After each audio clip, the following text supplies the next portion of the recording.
Abstrak sistem operasi cold digunakan untuk mengelola sumber daya cold sedemikian rupa sehingga dapat digunakan secara efektif dan efisien, dan juga merupakan tugas Cold OS untuk menyediakan antarmuka yang nyaman bagi pengguna dan aplikasi. Namun, kedua tujuan ini seringkali bertentangan karena abstraksi yang mudah biasanya membutuhkan lebih banyak sumber daya komputasi. Dengan demikian, OS Cold memiliki karakteristiknya sendiri dalam manajemen sumber daya dan penjadwalan tugas. Sistem operasi cloud. Beberapa tahun terakhir, sistem komputasi awan telah menjadi semakin umum baik di luar negeri dan di dalam negeri. Banyak aplikasi tradisional telah bermigrasi ke sistem cloud. Sistem komputasi awan seringkali dibangun dari OS mesin tunggal yang ada, biasanya Linux. Sekarang, sistem operasi lain seperti Windows telah digunakan di infrastruktur pusat data. Sebagian besar komputasi sistem komputasi keras dibangun sebagai aplikasi pengguna dari sudut pandang OS tradisional. Ini mirip dengan kasus di mana OS lokal menjadikan panggilan sistem untuk melayani aplikasi. Cloud OS menyediakan API serupa ke sistem file. Persyaratan Cloud OS. Dalam satu komputer, cukup jelas bahwa diperlukan sebuah OS yang mengabstraksi perangkat keras logam murni untuk memfasilitasi aplikasi serta pengguna untuk menggunakan sumber daya komputasi dengan nyaman. Jadi OS tradisional hanya menyediakan fasilitas dasar untuk komunikasi. Selain itu, aplikasi cloud memiliki bentuk yang berbeda seperti layanan mikro untuk membangun aplikasi web, pemrosesan batch untuk analisis big data, analisis data berbasis query, dan pemrosesan streaming data secara real time. Ini adalah kasus yang sangat umum untuk praktisi Cloud OS saat ini seperti Google GAE5, Amazon AWS6, Microsoft Azure 7, dan Alibaba Cloud 8. Pemrograman selalu tentang abstraksi dan kami membutuhkan OS keras untuk menyediakan abstraksi pemrograman cloud untuk membangun aplikasi cloud. Untuk setiap OS mesin tunggal, penjadwalan tugas akan digunakan untuk mengelola proses yang dibuat dalam sistem. Sistem operasi cloud harus dibangun untuk mengelola sumber daya komputasi yang terkait dengan ribuan atau bahkan puluhan ribu mesin. Praktik Cloud OS yang canggih. Saat ini terdapat beberapa penyedia cloud yang terkenal termasuk Google, Amazon, Microsoft, dan Alibaba Cloud. Layanan yang mereka sediakan disebut cloud publik karena mereka membantu membangun aplikasi cloud yang tersedia untuk umum bagi pengguna internet. Kami dapat mengidentifikasi infrastruktur dan inkarnasi sumber Thierry Ropen sebagai sistem operasi cloud. Namun, setiap praktis Cloud OS memulai Cloud OS mereka sendiri dengan pertimbangan yang berbeda. Layanan yang diberikan oleh kedua perusahaan ini sangat berbeda. Para pengikut seperti Microsoft memulai dengan layanan serupa dengan tampilan antarmuka yang berbeda. Untuk alasan bisnis, antarmuka adalah hak milik, yang menyebabkan versi sumber terbuka menyediakan antarmuka yang serupa tetapi sedikit berbeda. Dorongan evolusi Cloud OS. Seperti OS lokal tradisional, OS Cloud tidak statis dan berkembang dari generasi ke generasi. Impetus evolusi OS Cloud terutama disebabkan oleh dua tujuan yang saling bertentangan. Nanti terkait dengan antarmuka pemrograman yang lebih baik, fasilitas manajemen yang lebih nyaman, dan antarmuka yang ramah pengguna. Namun, dua goal tersebut seringkali dianggap saling bertentangan. Mengekspos antarmuka tingkat yang lebih rendah lebih ramah kinerja tetapi menyiratkan lebih banyak pekerja pengembang, merugikan ekosistem cloud. Dengan demikian, evolusi OS Cloud terutama untuk menemukan pertukaran yang lebih baik antara dua tujuan yang saling bertentangan ini. Assalamualaikum warahmatullahi wabarakatuh. Baik, di sini kami akan melanjutkan untuk presentasi mengenai evolusi dari sistem operasi cloud, baik dari sisi teknologi hingga sisi ekosistemnya. Saya M. Alianwar NPM 0651190057 akan mempresentasikan bagian 1.5 mengenai pentingnya API OS Cloud dan bagian 21 hingga 2.4 tentang aktivasi evolusi teknologi. Baik, kita mulai segera. Untuk bagian 1.5, pentingnya API OS Cloud. API adalah Application Programming Interface. Jadi sebuah OS itu akan mempunyai sebuah OS Cloud ya, itu akan mempunyai API. Begitu juga OS yang non cloud sebenarnya juga mempunyai API. Nah, tadi mungkin sudah dijelaskan mengenai API OS Cloud. Jadi ada core API atau API inti, itu yang sangat penting dan menjadi kunci dalam membangun dari ekosistem aplikasi berbasis cloud.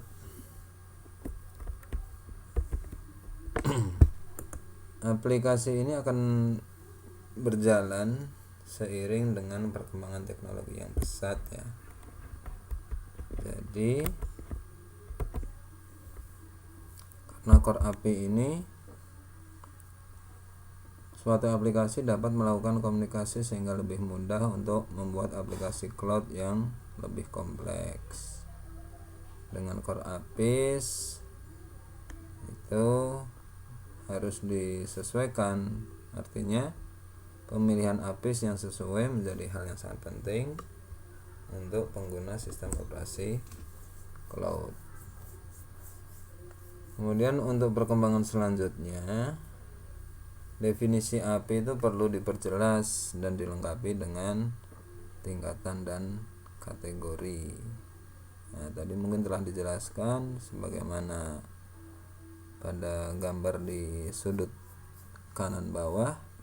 Di situ ada sebuah gambar mengenai level API dan ekosistem layanan dari Cloud OS. Nah, evolusi sistem operasi cloud yang terjadi saat ini menurut penulis jurnal ini perlu dianalisa dari berbagai sudut tentunya, di mana di dalamnya termasuk tren teknologi, peningkatan arsitektur sistem operasi maupun ekosistem dari sistem operasi cloud. Jadi itu tadi beberapa hal yang menjadikan API OS Cloud sangat penting ya. Baik, kita akan lanjutkan ke bagian 2. Bagian 2 yaitu mengenai aktivasi dari evolusi teknologi. Jadi teknologi itu berkembang atau berevolusi sedemikian rupa hingga saat ini dikenallah sistem cloud itu tadi. Jadi evolusi teknologi inilah yang memungkinkan komputasi cloud. Tujuannya dari evolusi teknologi itu apa sih sebenarnya? Jadi tujuan utamanya yang pertama yaitu efisiensi yang lebih tinggi. Jadi efisiensi baik dari sisi perangkat keras, dari sisi perangkat lunak maupun dari sisi komputasinya itu sendiri. Kemudian tujuan yang kedua yaitu pengalaman pengguna yang lebih nyaman dalam menggunakan OS Cloud atau sistem komputasi cloud. Kemudian dalam evolusi teknologi nanti akan dijelaskan mengenai virtualisasi, kemudian evolusi antarmuka pemrograman, evolusi perangkat keras, dan evolusi komputasi, di mana kedua hal yang terakhir itu mempunyai nilai jual besar, penjualan, kalau di sini dituliskan penjualan besar ya, terkait dengan peningkatan efisiensi dari komputasi. Baik, kita lanjutkan di bagian 2.1 mengenai evolusi teknologi virtual machine induced. Jadi mesin virtual atau virtual machine itu pada awalnya dianggap sebagai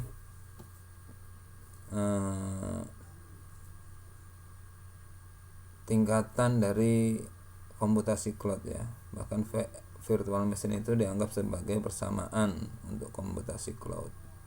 Jadi dapat dikatakan jika tidak ada virtual machine maka tidak ada komputasi cloud. Nah, mesin virtual ini sebenarnya tidak jauh berbeda dengan mesin fisik. Akan tetapi mesin virtual menjalankan instruksi menggunakan perangkat keras yang disimulasikan. Mungkin kita mengenal ya apa itu virtual machine, virtual box yang kita pernah gunakan di beberapa praktikum mata kuliah sistem operasi ya. Jadi dengan membuat sebuah virtual machine kita dapat menginstalasi sebuah OS pada beberapa OS, bahkan beberapa virtual machine dalam satu perangkat keras. Nah,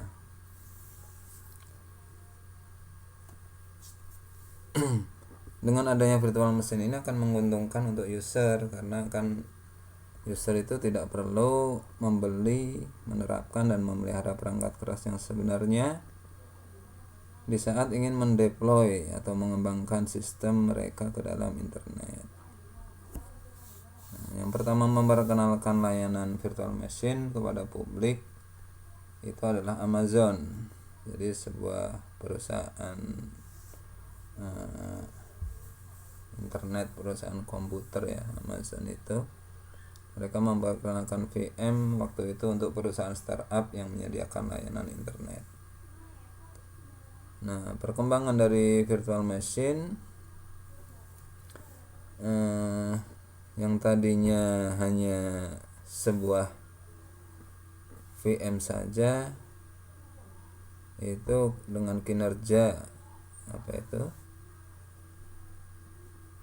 yang diperlukan sangat besar sehingga kinerja dari mesin fisiknya ya maksud saya, maka untuk saat ini terdapat perkembangan menjadi apa yang disebut dengan kontainer. Jadi kontainer itu adalah virtualisasi di dalam kernel sistem operasi. Nah, hal ini memberikan level virtualisasi yang lebih tinggi daripada virtualisasi level instruksi yang digunakan oleh virtual machine biasa. Akan tetapi dengan adanya kontainer ini tidak berarti semua virtual machine akan diganti ya, karena virtual machine memiliki keunggulannya sendiri dan digunakan untuk aplikasi yang membutuhkan lebih banyak isolasi daripada kinerja yang lebih tinggi. Sedangkan beberapa aplikasi lain itu dapat memanfaatkan kontainer karena membutuhkan kinerja yang lebih tinggi. Kemudian terlepas dari peningkatan kinerja kontainer dibandingkan virtual machine tadi, komputasi cloud juga ingin meningkatkan kinerja, di mana untuk tujuan tersebut beberapa bentuk model komputasi lain telah muncul ya dalam beberapa tahun terakhir yang mendorong komputasi ke pengguna akhir. Salah satunya adalah edge computing atau komputasi tepi. Ya, di sini edge computing mencoba mendorong komputasi dekat dengan pengguna akhir. Jadi bukan datanya ya, tapi komputasinya yang dekat dengan pengguna akhir. Berbeda dengan CDN atau Content Delivery Network atau jaringan pengiriman konten, di mana di CDN itu digunakan untuk meletakkan data di dekat pengguna akhir. Baik, itu tadi evolusi tentang teknologi virtual machine. Selanjutnya kita masuk pada bagian 2.2 mengenai evolusi peningkatan perangkat keras ya. Jadi hardware itu juga mengalami evolusi, dan hal ini meningkatkan performa atau kinerja dari CloudOS. Salah satunya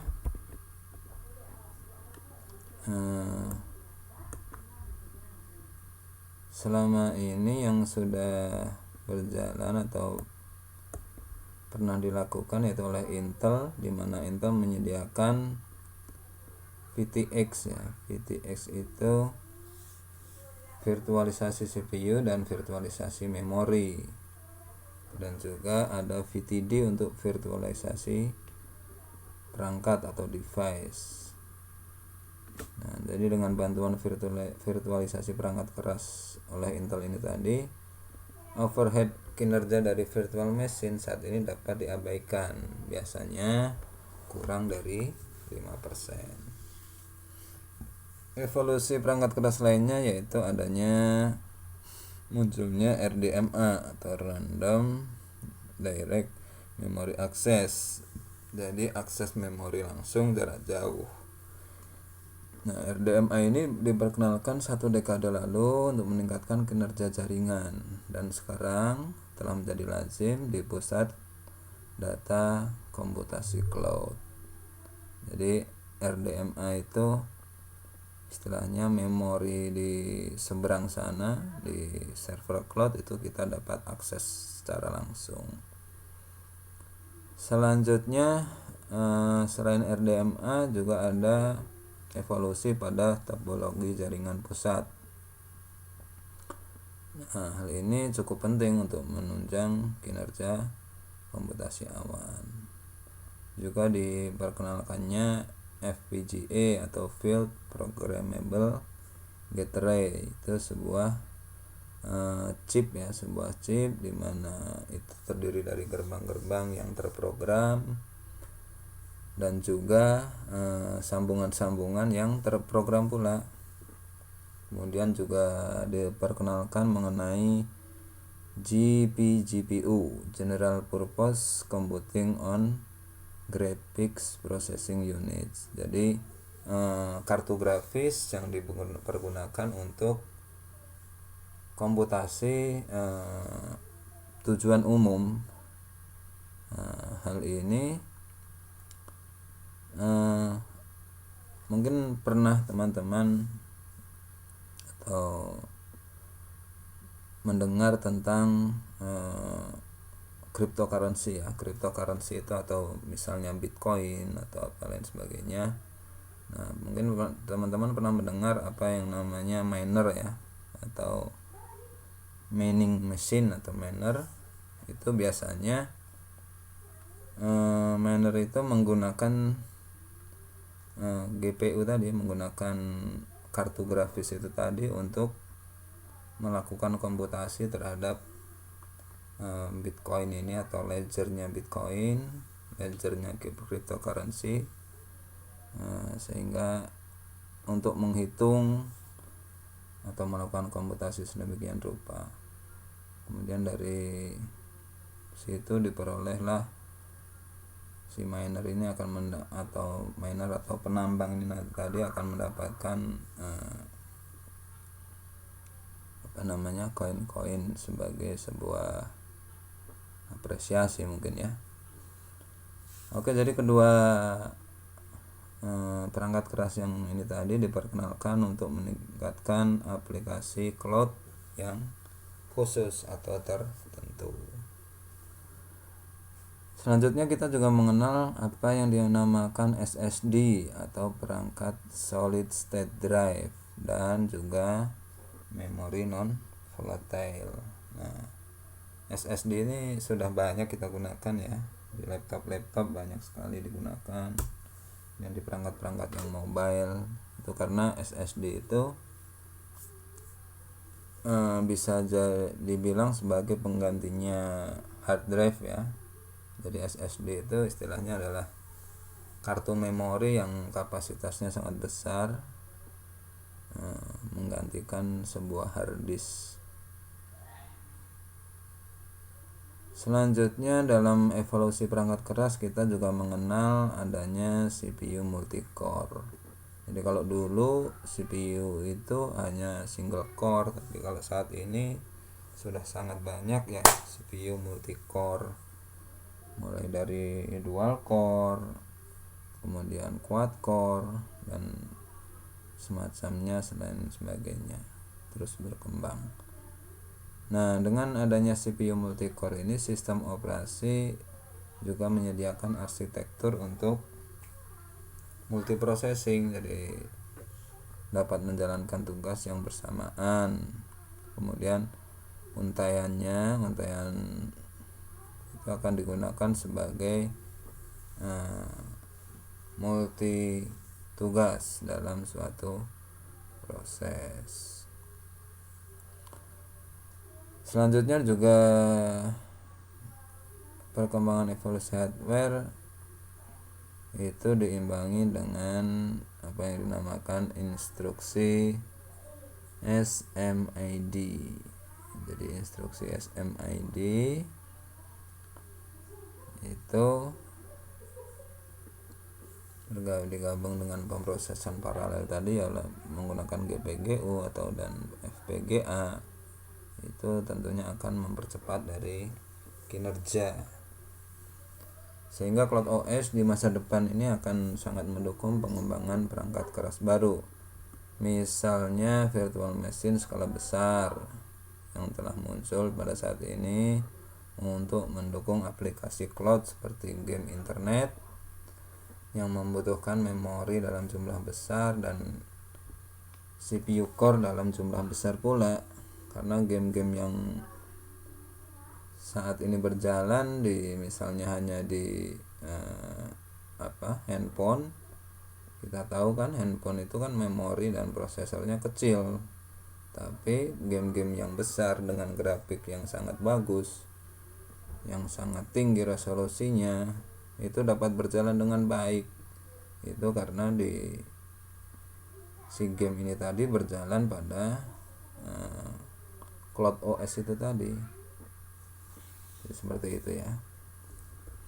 Oke, kita lanjutkan bagian 2.3 tentang evolusi skalabilitas dari perangkat lunak.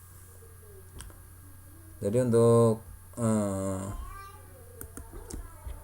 sistem operasi cloud ini tadi, terlepas dari perkembangan perangkat keras atau hardware, kemudian modul perangkat lunaknya. Nah, di sini platform dari perangkat lunak memiliki adaptasi sendiri, yaitu salah satunya yaitu peningkatan skala. Jadi dengan fokus pada kinerja di satu mesin, dan yang lainnya adalah skala keluar dengan fokus pada kinerja beberapa mesin. Jadi ada dua ya peningkatan skala itu. Nah, di sini library dari pemrograman itu digunakan untuk memanfaatkan kekuatan dari hardware tadi, antara lain SIMID, GPGPU, dan FPGA tadi. Kemudian dikenal juga evaluasi untuk sistem file yang terdistribusi. Jadi distributed file system itu dibangun untuk menyimpan sejumlah besar data yang tidak terstruktur. Nah, ini berbeda dengan database ya. Kalau database itu kan terdistribusi tapi dibuat untuk menyimpan data yang terstruktur. Nah, kerangka kerja komputasi seperti ini tadi contohnya adalah MapReduce dan Spark yang telah dibangun untuk pembangunan aplikasi cloud. Nah, kemudian Cloud OS itu juga harus menyediakan fungsi manajemen yang dapat diskalakan dan toleran terhadap kesalahan untuk menangani jumlah besar node. Dan situasi parahnya yaitu seperti kegagalan mesin, kegagalan jaringan, dan lain sebagainya. Apalagi seperti di negara kita ya, di Indonesia untuk CloudOS mungkin masih banyak kendala gitu. Dan jaringan aja kan kita masih sering down, kemudian kegagalan mesinnya ya, mungkin dari suplai listrik yang mungkin belum stabil dan lain sebagainya. Itu tadi untuk evolusi dari skalabilitas perangkat lunak. Kita lanjutkan pada evolusi dari programmabilitas ya. Nah, evolusi dari sisi programmabilitas itu adalah hal yang lain selain evolusi virtual machine, evolusi perangkat keras, kemudian peningkatan kinerja platform. Nah, jadi programmabilitas itu adalah suatu evolusi antarmuka pemrograman ya. Jadi pada awal-awal komputasi awan cukup banyak antarmuka pemrograman. Sebagian besar antarmuka itu terkait dengan infrastruktur yang mendasarinya. Contohnya nih AWS. AWS itu pertama kali menyediakan antarmuka pemrograman untuk memanipulasi instance virtual machine dan untuk komunikasi di antara instance virtual machine. Nah, jadi di sini digunakan API tingkat rendah, yaitu antarmuka pemrograman tingkat infrastruktur. Dan hal ini cocok untuk pembangunan infrastruktur virtual, namun tidak cocok untuk aplikasi seperti logika bisnis ataupun analisis ilmiah. Nah, kemudian pengembang aplikasi saat itu harus menggunakan API OS tradisional, jadi sistem operasi tradisional, terutama API jaringan dan atau middleware cluster untuk pembangunan aplikasi cloud mereka. Nah, di cloud computing API itu perlu didesain ulang supaya memiliki dukungan yang lebih baik untuk aplikasi yang berjalan di lingkungan cloud, karena perkembangan aplikasi yang berjalan di cloud itu tadi sangatlah pesat dengan berbagai kebutuhan, berbagai tujuan yang berbeda satu dengan yang lain. Nah, aplikasi yang dapat menggunakan antarmuka pemrograman serupa itu berfungsi untuk menyimpan objek data dalam sistem file yang terdistribusi tadi. Jadi hal ini serupa lah dengan jadi yang terjadi di CloudOS itu serupa dengan SQL gitu ya, dengan Structure Query Language. Jadi bedanya kalau di OS Cloud itu filenya terdistribusi tapi tidak terstruktur gitu. Nah, ekosistem cloud ini tadi telah mengekstraksi antarmuka pemrograman yang lebih umum sehingga untuk membangun aplikasi cloud yang baru. Kumpulan API baru ini memiliki tujuan dari tingkat aplikasinya sendiri. Makanya tadi di awal disebutkan bahwa API OS Cloud itu harus ditata lagi atau dirumuskan kembali secara levelnya gitu kan, secara tingkatan maupun tujuannya. Nah, misalnya contohnya nih, messaging API itu digunakan untuk mengirim dan menerima pesan. Kemudian API autentifikasi terdistribusi itu digunakan untuk identifikasi dan verifikasi pengguna. Kemudian API logging terdistribusi, membantu pengembang untuk melakukan logging pemrograman yang cukup penting untuk pengembangan dan pemantauan aplikasi. Nah,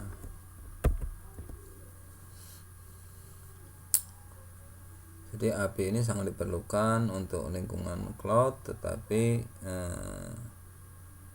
kadang tidak memiliki mitra dalam sistem operasi tradisional. Jadi jelas ya bahwa kumpulan API yang berbeda saat ini sedang dan akan dibangun untuk memfasilitasi pengembangan aplikasi cloud yang berbeda. Nah, pola komputasi juga telah beralih dari komputasi data terstruktur ke kombinasi komputasi data terstruktur dan tidak terstruktur untuk mendukung lebih banyak aplikasi data besar. Jadi mungkin kita mengenal big data hari ini, kemudian atau kita mengenal data science itu ya, itu akan sangat mendukung untuk Cloud OS ini tadi. Nah, di masa depan Cloud OS itu akan memiliki lebih banyak API pemrograman yang mendukung aplikasi cloud baru. Platform dan API yang terbuka harus mendukung berbagai aplikasi dengan logika yang kompleks yang menangani data dalam jumlah yang sangat besar. Beberapa API kadang tidak sepenuhnya berfungsi dan akan digunakan untuk mendeteksi karakteristik waktu proses tingkat aplikasi pengguna untuk meningkatkan efisiensi ya. Nah, makanya core API akan stabil karena API yang stabil diperlukan untuk membangun dan menjalankan ekosistem cloud. Jadi berdasarkan core API inti, level API yang lebih tinggi dapat ditentukan dan seluruh ekosistem cloud dapat dibangun. Baik, itu presentasi yang dapat kami sampaikan. Kurang lebihnya mohon maaf. Terima kasih. Wassalamualaikum warahmatullahi wabarakatuh. Evolusi arsitektur Cloud OS. Perkembangan infrastruktur komputasi membawa munculnya sebuah aplikasi baru antar muka di dalam suatu jaringan. Cloud OS dan Single Node OS memiliki sebuah evolusi arsitektur internal untuk menyesuaikan perkembangan teknologi. Aplikasi cloud telah banyak menyediakan API untuk programmer sehingga memperkaya cloud sistem operasi ekosistem. Evolusi arsitektur sistem operasi node tunggal. Berdasarkan sumber daya komputasi yang tersedia saat itu, sistem operasi dirancang untuk memiliki kernel monolitik seperti Unix dengan satu namespace, manajemen proses penutup biner skala besar, manajemen memori, dan sistem file. Arsitektur seperti itu dapat memiliki kinerja tinggi, tapi dengan struktur internal yang kompleks. Hal ini dapat menyederhanakan pengembangan sistem operasi dan membuatnya lebih mudah untuk menstabilkan sistem secara keseluruhan. Dengan menggunakan kernel mikro, layanan baru dapat ditambahkan tanpa memodifikasi kernel itu sendiri. Sumber daya komputasi menjadi lebih kuat, jaringan menghubungkan setiap fasilitas komputasi di dunia, dan intensitas OS telah diperluas. Model interaksi antara mesin dan manusia juga diubah menjadi GUI. Teknologi virtualisasi dapat digunakan untuk menangani keanekaragaman prosesor dan melakukan isolasi. Virtualisasi dapat meningkatkan mobilitas aplikasi, mengurangi biaya manajemen, dan memungkinkan pemulihan dari kesalahan skala besar. Evolusi arsitektur Cloud OS. Komputasi berbasis internet dapat dianggap sebagai paradigma komputasi terdistribusi yang berhasil dikomersialkan. Amoeba mencoba membuat lingkungan terdistribusi transparan ke lapisan sistem operasi dan lapisan aplikasi. Di lapisan aplikasi, panggilan prosedur jarak jauh dan komunikasi pesan antar proses dapat digunakan untuk mencapai tujuan yang sama. Dalam tumpukan perangkat lunak sistem operasi cloud, pada aplikasi cocok untuk menghosting layanan mikro. Sekarang alat manajemen seperti Docker menjadi sangat populer dalam praktek. Dengan file width standar dan file RESTful API. Mekanisme dapat diimplementasikan di kernel kecil dan memberikan pengguna antarmuka yang dapat disesuaikan. Dan penelitian lanjut mencakup distribusi data, distribusi fungsi, dan penggunaan kembali ruang untuk digunakan kembali di OS. Ini dapat membuat sistem operasional tunggal lebih terukur dan fleksibel. Sebagai kesimpulan, sistem operasi cloud harus mengintegrasikan OS cloud tunggal dan middleware jaringan secara vertikal untuk persepsi beban kerja aplikasi. Evolusi ekosistem awan untuk pengembangan Cloud OS yang tujuannya untuk mendukung ekosistem cloud dan membangun lebih banyak lagi aplikasi. Arsitektur OS seperti yang dibahas ini akan menunjukkan bagaimana teknologi dan arsitektur OS cocok dalam evolusi OS cloud. Evolusi ekosistem cloud dapat dipelajari melalui dua perspektif yang berbeda. Yang pertama, evolusi lapisan. Ini terkait dengan perkembangan teknologi dan didorong secara bertahap oleh aplikasi yang muncul di setiap fase evolusi OS Cloud. Yang kedua terkait dengan adopsi cloud teknologi. Terdapat tabel yang menunjukkan beberapa aspek tentang bagaimana API dapat meningkatkan OS Cloud yang mendasarinya. Yang pertama, meningkatkan produktivitas, meningkatkan kegunaan. Berbagai komponen Cloud OS dan aplikasi dapat dikembangkan secara mandiri oleh orang yang berbeda. Implementasi detail disembunyikan dan pengguna hanya perlu memahami informasi yang diekspos. Lalu fungsi penggunaan kembali. Fungsi yang lebih maju dapat dikembangkan menggunakan API yang ada. Lalu baik interoperabilitas. Aplikasi dikembangkan dengan standar API yang dapat berjalan di sistem apapun yang mendukung API ini. Pertumbuhan yang sehat. Ekosistem berskala lebih besar dapat dibentuk oleh memanfaatkan API yang ada, mengembangkan dan mengirimkan API yang baru. Evolusi ekosistem awan berlapis. Ekosistem awan cukup berkembang dan lebih jelas lagi bahwa inti API sekarang relatif stabil. Namun hingga saat ini ekosistem awan masih belum begitu jelas. Penyedia cloud yang berbeda memiliki definisi mereka sendiri tentang ekosistem cloud. Cloud OS pada saat itu memiliki tampilan sangat buram. Oleh karena itu banyak praktisi cloud pionir mencoba yang terbaik untuk mendapatkan layanan dari pengembang untuk pengguna akhir. Misalnya Google Application Engine membantu pengembang untuk menjalankan layanan pelanggan di dalam infrastruktur cloud Google. Jadi para startup tidak perlu khawatir tentang seluruh infrastruktur yang mendasarinya. Dengan perkembangan ekosistem cloud, semua praktisi sekarang memiliki gambaran yang lebih jelas. Orang-orang menyadari bahwa setidaknya ada 3 tingkat untuk komponen di ekosistem. Di bagian tingkat pertama, sumber daya komputasi yang mendasarinya dapat divirtualisasi. Kemudian sumber daya fisik dapat berkembang milik mereka sendiri tanpa mengganggu tumpukan perangkat lunak yang sedang berjalan. Di atas lapisan virtualisasi, OS Cloud memberikan dukungan bagi pengembang. Faktanya lapisan ini memiliki sejarah perkembangan independen dari lapisan virtualisasi. Pemrosesan membutuhkan beberapa kerangka komputasi untuk mendapatkannya. Program dibangun dengan lebih produktif. Penyedia cloud telah membangun sistem file terdistribusi dan berbagai kerangka komputasi untuk pengembang.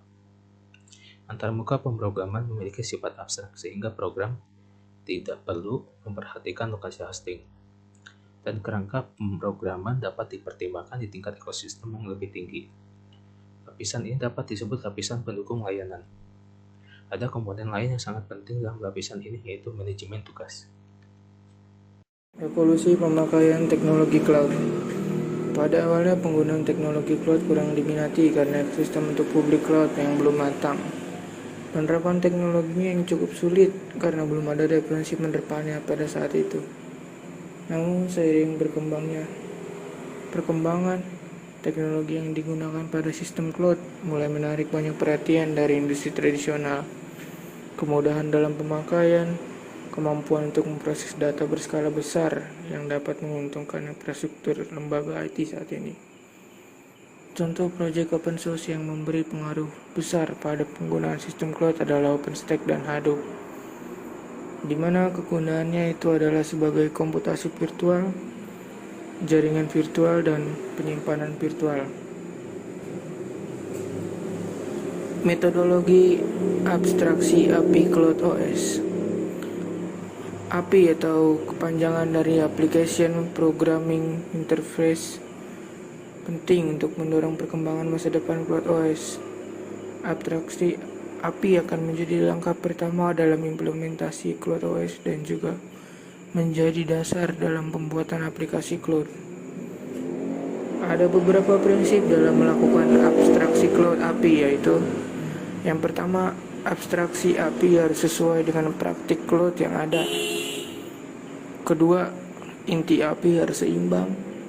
Ketiga, API harus dilapisi dan meliputi permintaan yang cukup. Keempat, API dan inti API dapat mengikuti perkembangan teknologi dan juga persyaratan dari aplikasi cloud. Pengertian inti API. Ada 5 kategori API, diantaranya adalah API yang terkait wadah yang meliputi create, start, kill, delete, dan juga ada yang menyebutnya seperti list yang digunakan untuk mendaftarkan semua wadah dari user tertentu. Watch untuk mendapatkan status dari wadah tertentu. Migrate dan stop. API berikut memungkinkan user untuk membuat dan memanipulasi aplikasi yang berbasis wadah. Kedua, API yang terkait dengan mesin virtual yang disediakan untuk user membuat dan mengendalikan mesin virtual.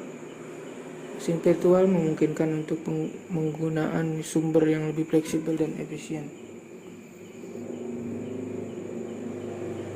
3.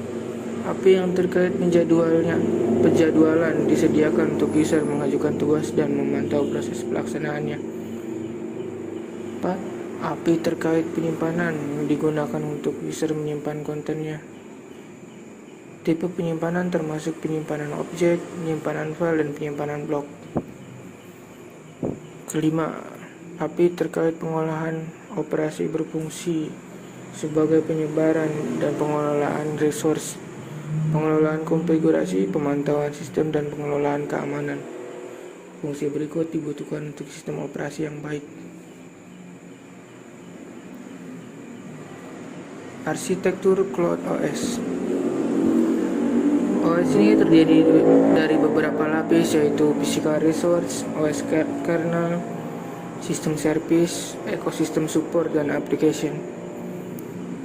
Lapisan physical resource terdapat beberapa jenis sumber, yaitu CPU, memori, storage, dan network.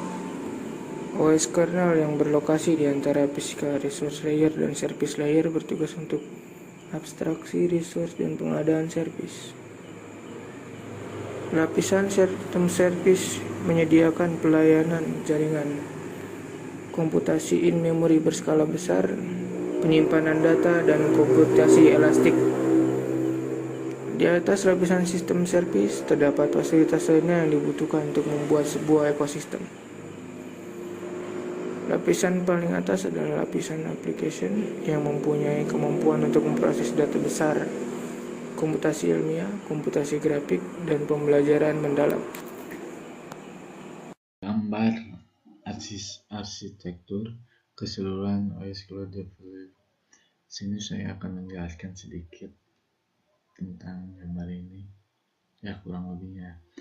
Sini ada aplikasi, ada big data processing atau data besar, sebuah proses data besar, scientific computing, ada graph computing, ada deep learning atau pembelajaran mendalam, dan sini ada ekosistem yang mensupportnya atau sebuah dukungan sistem elektronik. Di mana sini ada akun manajemen, author, registration atau billing. Sini ada container service, resource orchestration, dan ada container repository atau VM. Sini ada sistem service. Sini ada layanan sebuah jaringan,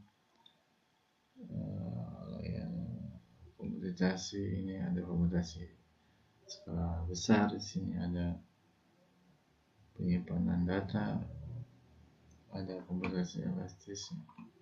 Di sini ada bagian OS kernel. Di sini ada penyebaran sumber daya dan manajemen pusat data. Ini RPC, security management,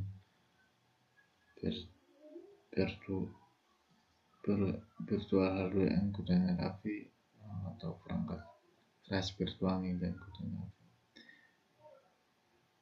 terdistribusikan.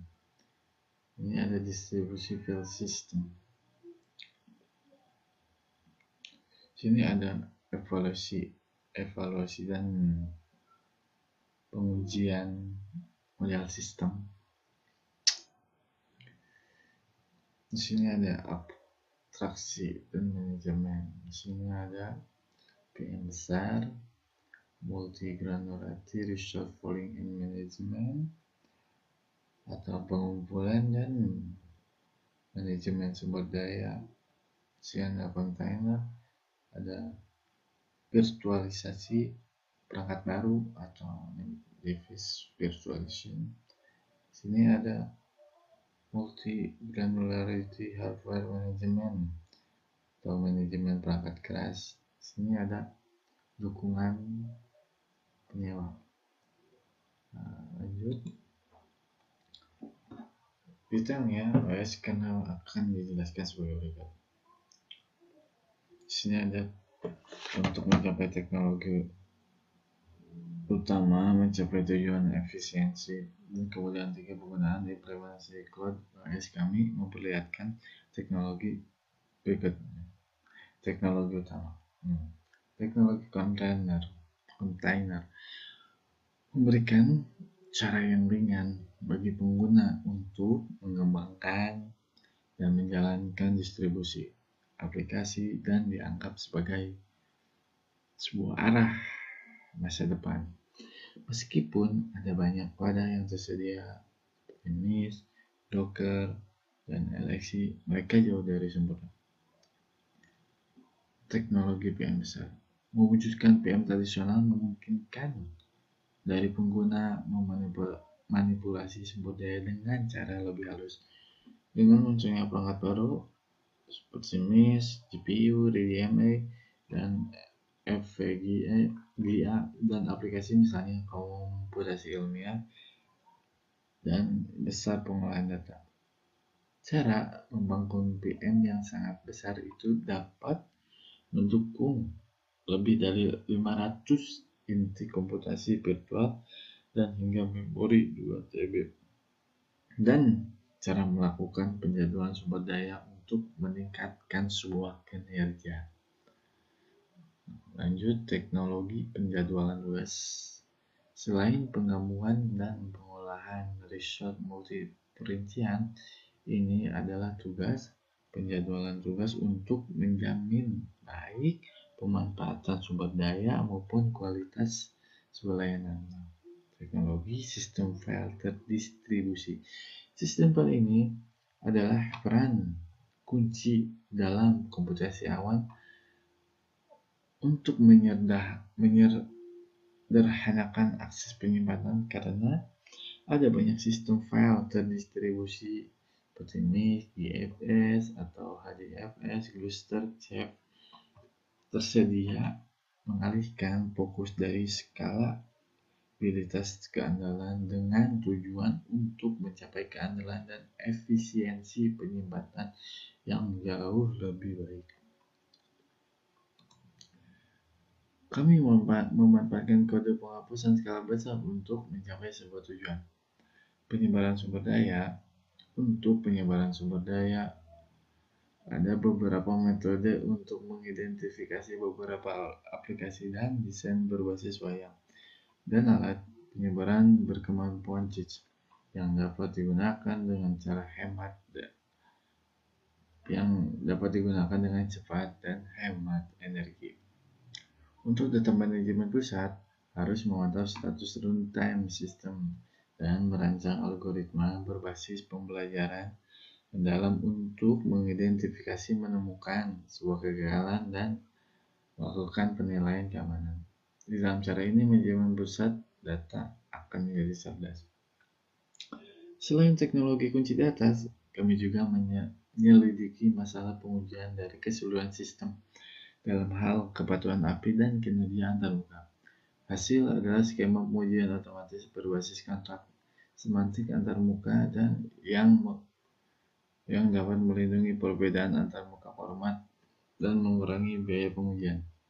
Di implementasi ini, kami hanya fokus pada fungsi intel kernel OS dan API yang sesuai. Bisa masih dapat ditingkatkan dengan misalnya memperkenalkan sebuah fungsi dan atau layanan yang lebih canggih melalui kernel OS ke meningkatkan efisiensi pengembangan aplikasi. Oke. Kesimpulan dari jurnal ini adalah dalam memberikan studi singkat tentang evolusi teknologi dan ekosistem terkait OS Cloud, itu sangat jelas ya bahwa API memainkan peran sentral dalam evolusi OS Cloud. API adalah abstraksi dari infrastruktur komputasi yang mendasarinya dan mengimplementasikan persyaratan aplikasi cloud dengan manajemen internal pekerjaan dan sumber daya. OS Cloud mencoba menjalankan aplikasi secara efisien. Membangun cloud ekosistem berdasarkan OS API yang dipilih dengan cermat penting untuk membuat sistem produktif dan sehat.